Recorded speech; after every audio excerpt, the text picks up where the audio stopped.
He remembers that he cut a part off the boss to get its skill as well. Since he thought it would be strange if only he ate, he brought some Barnabas. Even if it might be weird to eat it next to a monster, he wants to give it to her, and she gladly accepts it. Rude says that while they eat, he is going to tell her about the first time he ate a monster.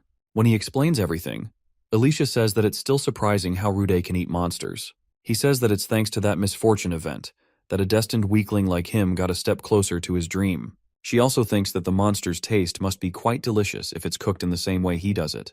Rude is enjoying gurnaib fillets and miso braised tentacles.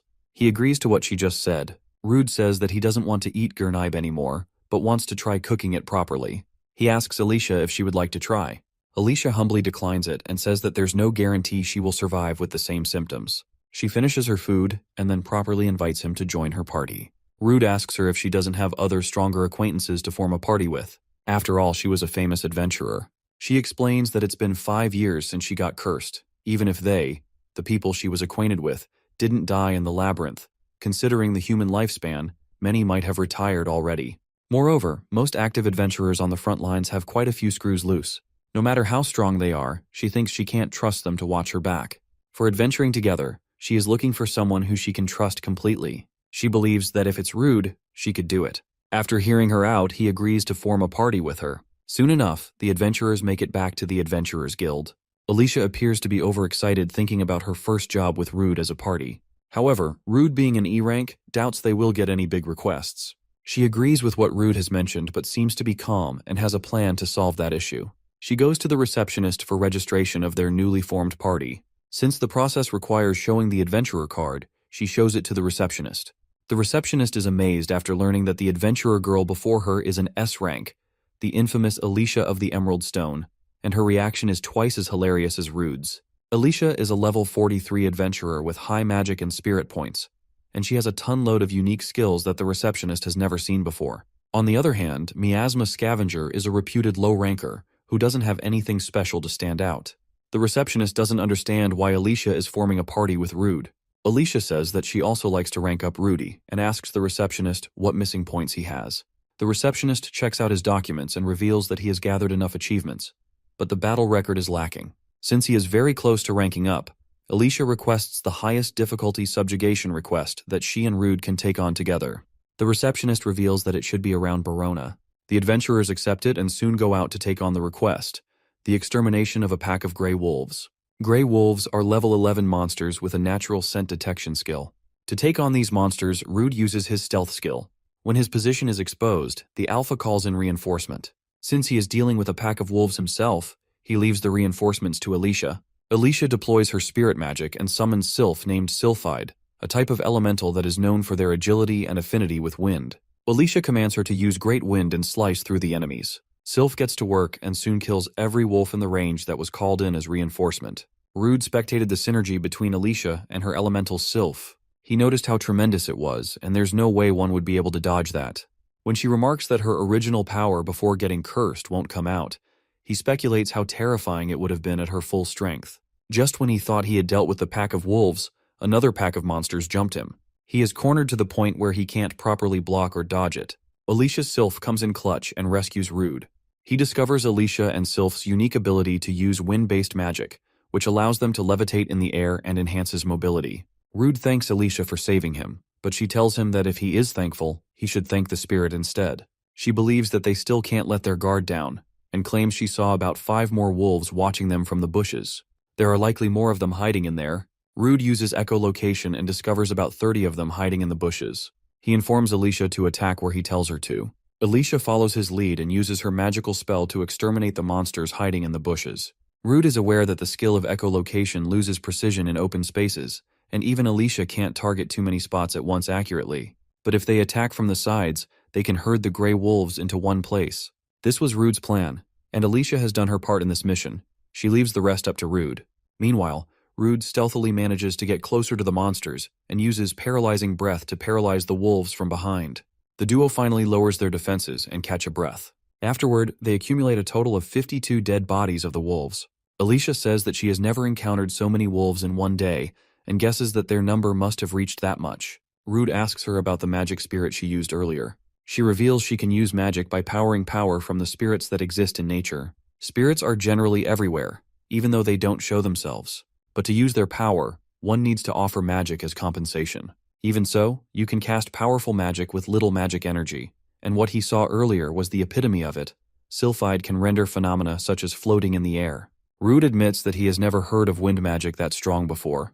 While he is sharing his thoughts on the wind magic, Sylphide plucks Rude's hair, revealing her playful nature.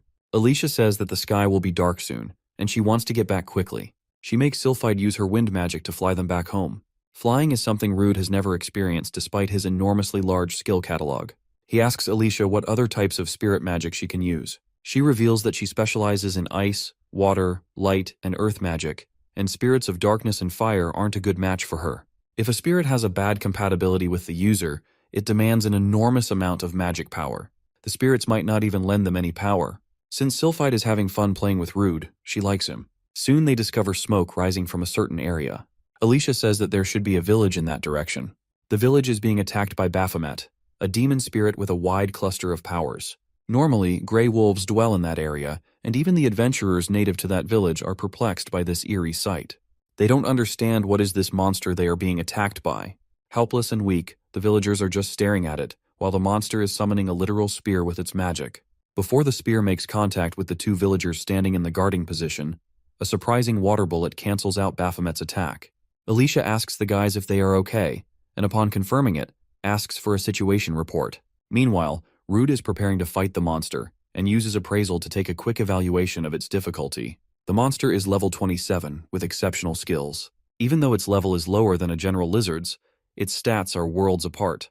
Rude feels that this monster is different compared to regular 27 levelers. Moreover, the monster possesses several skills. These include principles of fire magic, principles of earth magic, echolocation, increased mana recovery speed, and mental strength. Since Rude's fire magic is too weak to be helpful in battle, he is excited to defeat the Baphomet, and then eat it to acquire its skills. Rude learns that the monster is physically strong too, as his attempt is blocked.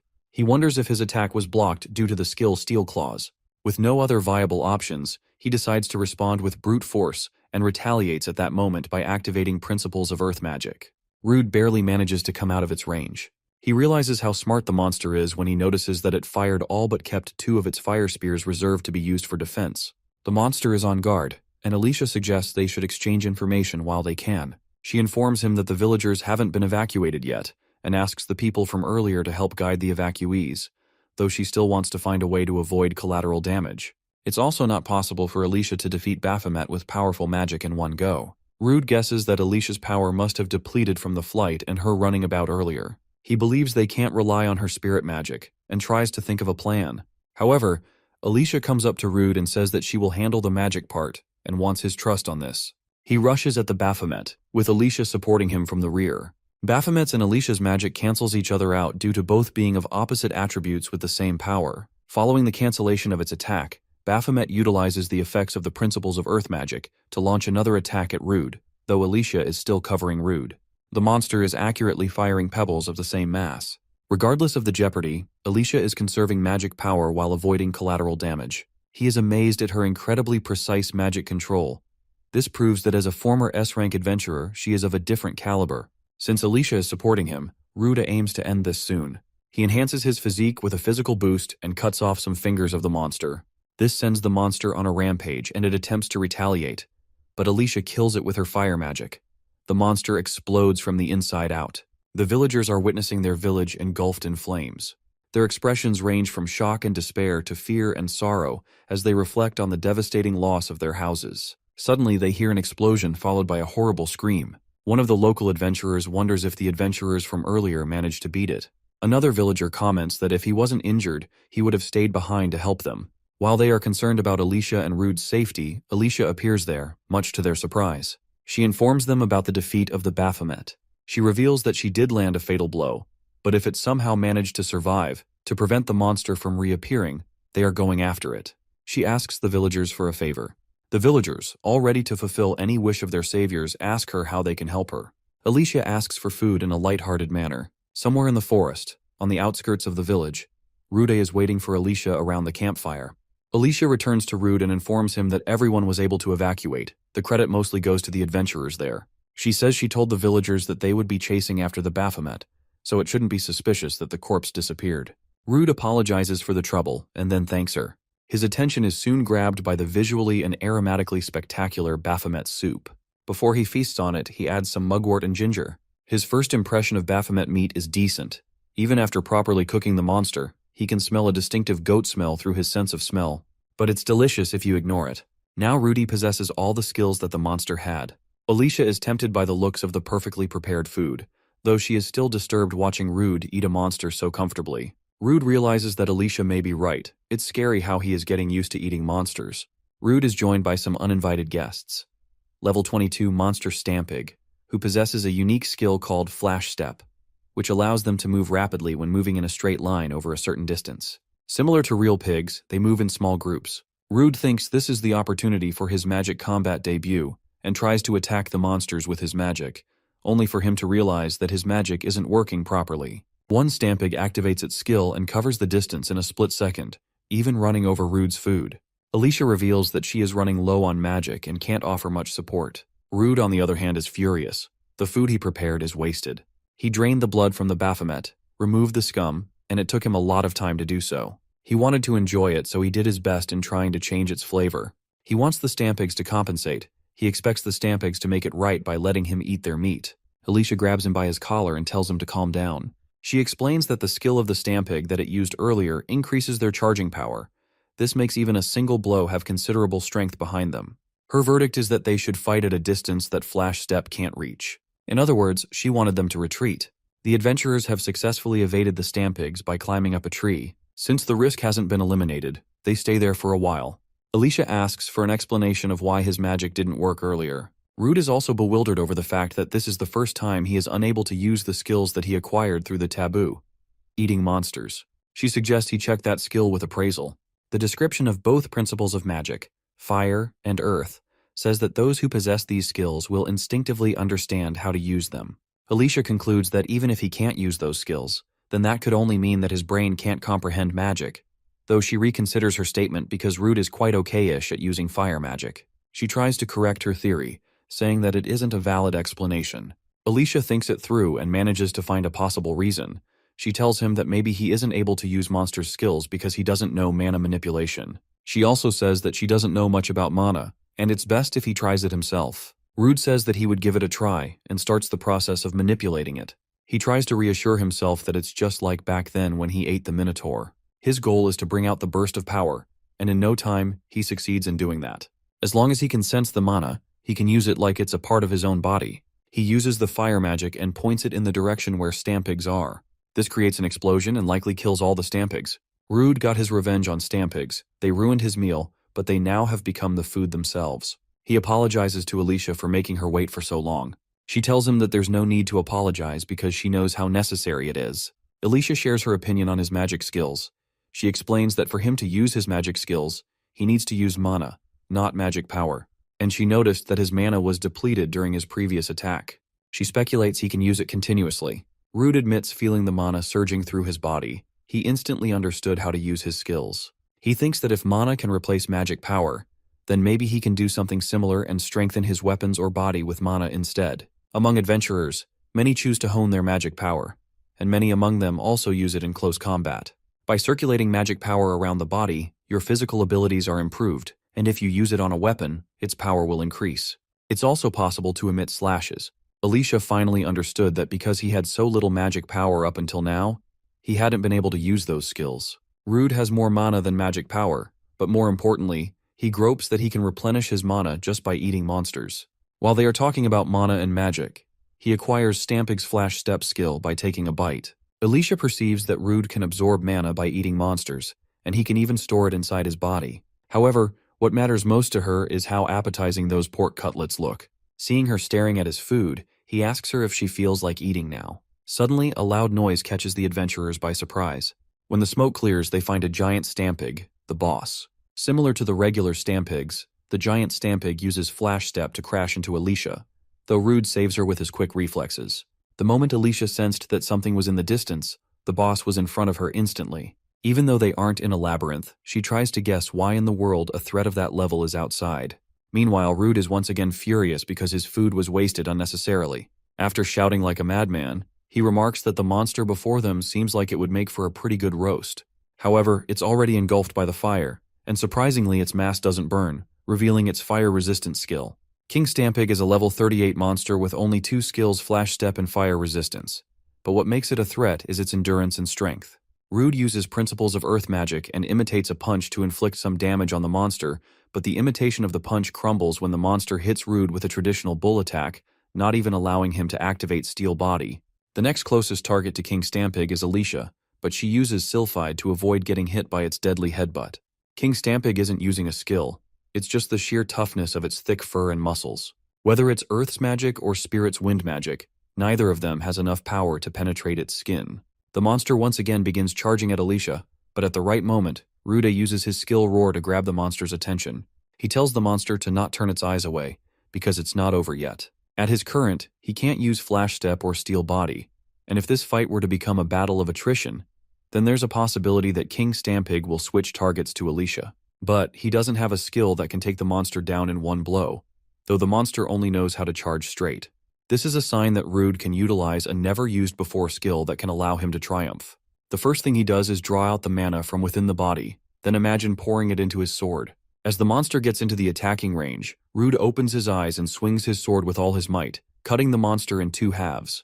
Alicia is shocked after witnessing Rude using mana to strengthen his weapon without any practice. He says that he tried it because it felt possible. Moreover, his mana has been leaking out. At the very moment, his sharp blade breaks into pieces. Alicia thinks Rudy's sword couldn't withstand the amount of mana poured into it. She explains a weapon is practically an extension of an adventurer's body. Both adventurers decide to end their adventure for the day, and Rude takes all the meat. On the 7th layer of the Miasma Labyrinth, the 3 adventurers who stole Rude's usual harvesting spot are fighting the great Miasma Rat. When the fight against the monster ends in their favor, their arrogance reaches another level. While laughing over the great Miasma Rat's dead body, one of those adventurers hears a low-toned sound. He decides to check the path where he hears the scream, and the rest of the guys follow him. They find a staircase leading to an underground room. Another adventurer comments that he is not feeling good about this, but regardless of his views, they continue to push forward, thinking it's a hidden path. They find a treasure chest in the room connected with a staircase. Even the chest is placed as if it's a trap. The adventurers think of opening it and looting the treasure inside it. They find a strong sword inside the chest. One of those adventurers highlights sensing strong magic coming from the sword. Rigard, the cautious adventurer who was hesitant to go there, says that this magic power they are sensing may be some sort of curse. The short, heightened adventurer, the most arrogant of them all, tells Rigard to stop being a killjoy. He explains why this treasure chest is important to them. They have been struggling because there weren't any ways to make easy money. Moreover, they haven't seen Miasma Scavenger around lately. He convinces them that this is a blessing from heaven for all the hard work they have done, because they have been doing dives late at night in hopes of finding something to make a living. Since Miasma Scavenger was mentioned earlier, Rigard tells his companions that Rude has been hanging out with an extremely beautiful elf woman. The other 2 laugh at Rude, thinking that he must have forgotten his social standing. When they are about to leave, Rigard appears to be starting at the treasure chest. At the frontier city Bologna, Rudy and Alicia are looking to purchase a weapon for Rude. They visit a smithy called Miner's Hammer, which is run by Dome, a weapon forging specialist. Dome is stunned looking at the sword that he forged himself to be in that condition. He believes that brute strength alone shouldn't have broken it into such a state. He asks Rude what he imbued into the sword. Alicia whispers into his ear, questioning if it's okay to reveal the information. Rude replies that he is going to explain everything, because he has known Dome for a long time, and Dome is the type that does not spill others' secrets. With that, he spills everything from eating monsters, to gaining powers, to imbuing mana into the sword. Alicia asks Dome why isn't he surprised. He says that as long as food tastes good to Rude, it doesn't matter what he eats. Dome agrees to make him a sword that can withstand blows imbued with mana, but it is going to take a while since he has to research how to craft something complex. Rude asks if Dome needs anything to continue. Dome demands some high-quality magic stones. Rude takes out magic stones that he acquired after slaying the Minotaur, General Lizard, and Baphomet. He is sure now that Rude has grown quite stronger. Rude blushes hearing Dome praising him. Dome gives him a temporary replacement and warns him to not imbue magic into it. If it breaks, he is going to make Rude compensate for it dearly next time. After this, Rude and Alicia eat at Full Belly Restaurant. Alicia says that they should refrain from using magic attacks for a while. She feels glad to have met Rude's friend for the first time, even though it was intense. When he jokes about how he feels sorry for being a longer, the 3 adventurers show up asking to join them. Alicia asks them if they have a problem, and if that's the case, she challenges them to a drinking contest. Rondo, the adventurer who was equipped with the blade they found in the miasma labyrinth, abruptly falls on